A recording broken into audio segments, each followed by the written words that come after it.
Mesmo com a evolução de tecnologias como XML RPC e Web Services, principalmente com o uso de XML, atualmente as aplicações web utilizam uma versão diferente de comunicação distribuída, que utiliza o padrão REST. As tecnologias com base em XML, elas eram caracterizadas por possuir um overhead elevado na comunicação por causa do XML. O XML é uma linguagem relativamente mais verbosa que exige a geração de múltiplos elementos XML para representar estruturas de dados que nós utilizamos frequentemente em nossas aplicações. Considerando isso, as aplicações web atualmente utilizam um padrão mais simples, mais leve, que é o padrão REST de comunicação. O padrão REST ele não especifica uma forma de comunicação, um formato de mensagem que deve ser utilizado na comunicação de sistemas distribuídos, mas ele define uma série de padrões e formas de utilização do protocolo HTTP para melhor representar os nossos serviços implementados em aplicações distribuídas.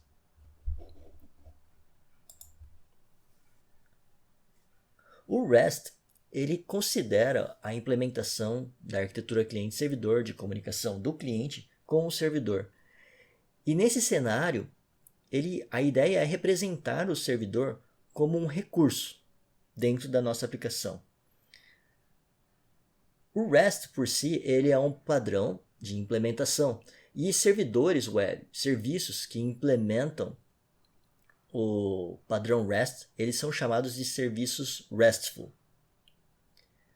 O objetivo da API REST é definir padrões para a utilização de URLs para representar esses recursos dentro do cenário corporativo de comunicação do cliente com o servidor e utilizar diferentes formas de representação de mensagens, sendo que entre elas, a mais popularmente utilizada hoje em dia é a mensagem em formato JSON.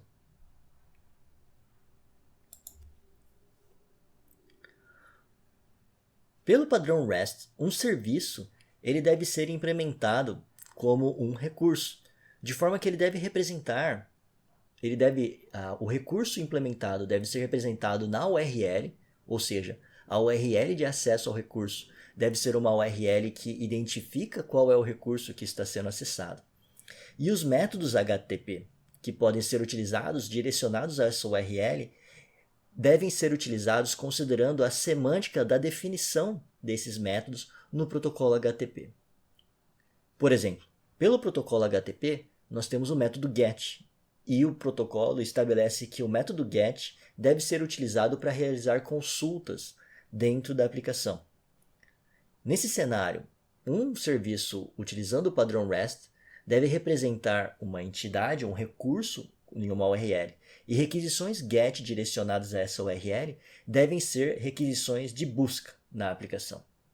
Por outro lado, se eu utilizar um método PUT direcionado a essa mesma URL, deve ser realizado um processo de edição de dados. O POST, uma inclusão, o DELETE, uma deleção, e assim por diante para os diferentes tipos de métodos HTTP. Como exemplo, eu trago para vocês uma aplicação de um servidor web que é acessado por múltiplos clientes. Observem que na primeira requisição é realizada uma requisição HTTP do tipo GET direcionada ao URL /shoppingcart/6. Nesse cenário, a regra de negócio que deve ser implementada nessa URL, nessa rota no servidor, deve ser uma rota de acesso, de busca aos dados de um carrinho de compras na aplicação, especificamente procurando por um carrinho que seja identificado pelo número 6. A segunda rota, o segundo exemplo de requisição HTTP, é um exemplo em que é realizada uma requisição GET, novamente, direcionada à rota /article/86. Dessa mesma forma, essa é uma requisição de busca de informações a um recurso artigo, ou seja, a regra de negócio implementada no servidor tem que ser associada à definição da URL, de artigos. Então, a princípio, a implementação disso deveria ser uma implementação de busca por artigos, especificamente pelo artigo identificado pelo número 86, no servidor. Entre outros exemplos, como o exemplo de clientes, ilustrado na última implementação de requisição HTTP. Mais detalhes sobre princípios e boas práticas do uso de REST são exemplificados na postagem que eu apresento para vocês no blog da Kaelon. Considerando especificamente as implementações das nossas aplicações web full stack, que nós vamos estar implementando a partir de agora, nós vamos estar implementando serviços web, nós vamos estar implementando web APIs, seguindo o padrão REST, ou seja, nós vamos estar implementando serviços do tipo RESTful. A comunicação dos nossos serviços vai utilizar mensagens em formato JSON. E para implementar o padrão REST em nossas aplicações, as rotas da nossa aplicação Express devem representar recursos, entidades dentro da nossa aplicação. Devem ser associadas às regras de negócio que nós vamos estar implementando dentro da nossa aplicação. Para exemplificar o nosso uso, vamos considerar o formato JSON de comunicação. O formato JSON ele é bastante utilizado na comunicação de aplicações web entre cliente e servidor, dado o fato dele poder representar estruturas de dados complexas sem a necessidade, sem o overhead de comunicação associado ao uso de linguagens como XML. Ou seja, comunicações utilizando o formato JSON tendem a gerar menos dados de tráfego em comparação aos formatos base de tecnologias como XML, RPC e a tecnologia de web services, como nós vimos anteriormente. Pela definição do JSON, a estrutura dos objetos em formato JSON são definidas com base em chaves para abrir objetos. Dentro desses objetos nós podemos ter diferentes tipos de valores representados. Nós podemos representar vetores com objetos, vetores com strings, utilizando formatos similares ao que nós utilizamos das definições de objetos e tipos de variáveis na linguagem JavaScript. Especificamente considerando a implementação do padrão REST dentro das nossas aplicações Express, a ideia vai ser adaptar as URLs, as rotas das nossas aplicações Express para seguir o padrão REST. Considerem uma aplicação Express que que disponibiliza um recurso e implementa diferentes regras de negócio de CRUD na nossa aplicação. Considerem que essa aplicação Express ela implementa 4 rotas principais, sendo a primeira rota, a rota buscar recurso, que é uma rota que tem como objetivo realizar uma busca por um determinado recurso dentro da nossa aplicação. Da mesma forma, nós temos rotas para as regras de negócio de inserir recurso, deletar recurso e editar recurso, todas com as URLs identificadas seguindo essa padronização de termos e cada uma delas implementando a sua respectiva regra de negócio dentro da nossa aplicação. Para adaptar essa aplicação para o padrão REST, nós temos que executar uma série de atividades. Primeiro, nós temos que identificar recursos em URLs. As ações devem ser representadas utilizando métodos HTTP. Nós devemos utilizar cabeçalhos e status do HTTP de acordo com as semânticas atreladas ao protocolo. E nós devemos utilizar múltiplos formatos de mensagens, sendo que para as aplicações web full stack, frequentemente é padronizado o uso do padrão JSON.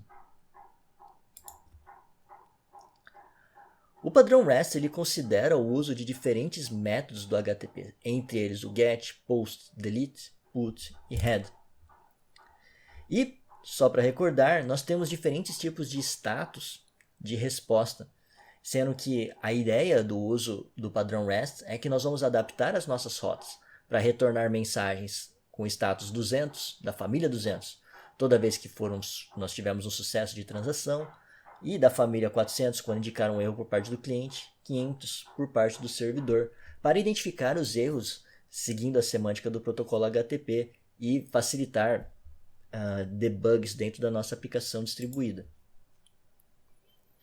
Considerando o exemplo de implementação que nós vimos anteriormente, inicialmente o que nós temos que fazer é adaptar as nossas URLs para representarem os recursos que estão sendo implementados. E ao invés de representar as regras de negócio, as ações, os verbos que vão ser utilizados na nossa aplicação na URL das rotas, nós devemos utilizar os diferentes métodos HTTP para representar as ações que vão ser executadas no servidor. Então, nesse cenário, ao invés de eu ter aquelas múltiplas rotas, eu teria uma única rota direcionada ao URL/recurso, e essa rota, quando recebesse uma requisição do tipo GET, a minha aplicação deveria fazer uma busca por recurso, por post, deveria inserir o recurso, deletar o recurso, put, atualizar o recurso, e assim por diante. Uma regra prática que vocês podem ter para verificar se vocês estão implementando o padrão REST de forma correta é identificar se nas URLs de vocês estão identificando ações ou verbos estão representados nas URLs. Normalmente, se você está representando um verbo na URL, isso é um indicativo de que essa informação do verbo é uma ação dentro da sua aplicação relacionada à regra de negócios e que deveria ser representada como um método HTTP apropriado relacionado ao verbo, à ação que está sendo realizada no servidor.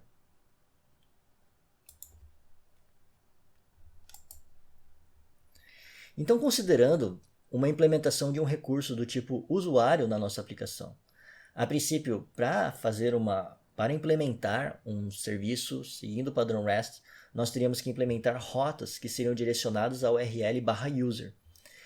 Quando essa URL/user recebesse requisições do tipo GET, deveriam ser implementadas ações de consulta, de busca por informações dentro da nossa aplicação.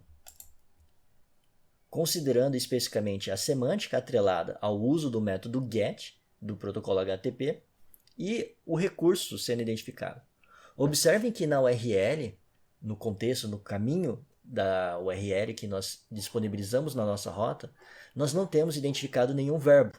Nós temos identificado apenas o recurso, que é o usuário da nossa aplicação. Da mesma forma, se nós tivermos uma rota identificando o método post direcionado à mesma URL/user, a nossa aplicação ela deve entender que deve ser implementada uma regra de negócio de inserção de usuários na nossa aplicação, dada a semântica atrelada ao protocolo HTTP e dada o uso do padrão REST. Se a nossa aplicação receber uma requisição HTTP com o método delete, deveria ser realizada uma deleção e de forma análoga, utilizando os métodos HTTP.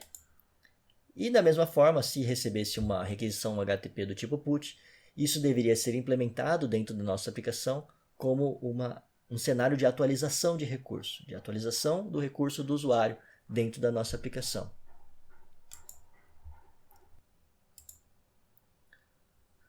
A implementação desse exemplo especificamente, eu disponibilizei para vocês dentro de um repositório no meu GitHub. E eu também trago para vocês novamente a URL de princípios e boas práticas do uso de REST nos servidores, nas nossas aplicações de back-end. Alguns pontos conceituais que são interessantes de serem abordados. Nessa semana, nós vimos diferentes conteúdos associados ao uso de Web APIs, Web Services, XML RPC, REST e RESTful. O que é importante vocês entenderem é que cada um desses recursos foi desenvolvido, foi elaborado em um determinado período do tempo. E cada um deles tem a sua respectiva evolução. Atualmente, existem pessoas em processos seletivos que entendem as diferenças específicas associadas a cada um desses padrões. No entanto, em determinados cenários de implementação, frequentemente vocês vão ver cenários em que as pessoas vão se referenciar a web services ou APIs como um recurso, como a implementação de uma web API utilizando REST. Visto que hoje o uso da tecnologia de web services e do XML RPC como definidos em suas respectivas especificações é bastante limitado, dado que são tecnologias datadas. Então, quando nós estamos trabalhando em desenvolvimento de uma aplicação web e mencionamos a implementação de um web service ou de uma API, frequentemente o pessoal entende que nós estamos implementando uma API web, que nós estamos implementando um servidor que vai responder a requisições HTTP para enviar respostas. e frequentemente é utilizado o padrão JSON para fazer a comunicação de mensagens. É importante entender a diferença entre os termos de REST e RESTful, lembrando que o REST é o padrão e o RESTful ele é uma característica, ele é um adjetivo dado a serviços que implementam o padrão REST. Também, ao longo das aulas, nós estudamos sobre a arquitetura orientada a serviços, pela sigla SOA. E é importante vocês entenderem que atualmente essa sigla SOA ela não é tão utilizada, visto que essa tecnologia hoje ela evoluiu para o que hoje nós chamamos de arquitetura com base em microserviços. Esse último termo provavelmente vocês vão escutar de forma mais recorrente nas diferentes empresas em que vocês podem trabalhar. É importante só recordar que a implementação de uma arquitetura orientada a microserviços é uma evolução do que nós antes entendíamos como SOA, né, a arquitetura orientada a serviços. A diferença é que os microserviços eles têm um conjunto de regras, de políticas menor para a disponibilização dos serviços. E eles têm um foco maior na parte de infraestrutura, de disponibilização de serviços dentro de sistemas distribuídos, complexos e corporativos. Considerando ainda a implementação de ambientes distribuídos, existem diferentes requisitos associados à segurança. Na comunicação desses serviços, nós poderíamos fazer uso de regras como o uso de web tokens, cookies e sessões para fazer a comunicação de dados persistentes, para identificar os usuários nas comunicações e para garantir a segurança da comunicação dentro do ambiente distribuído.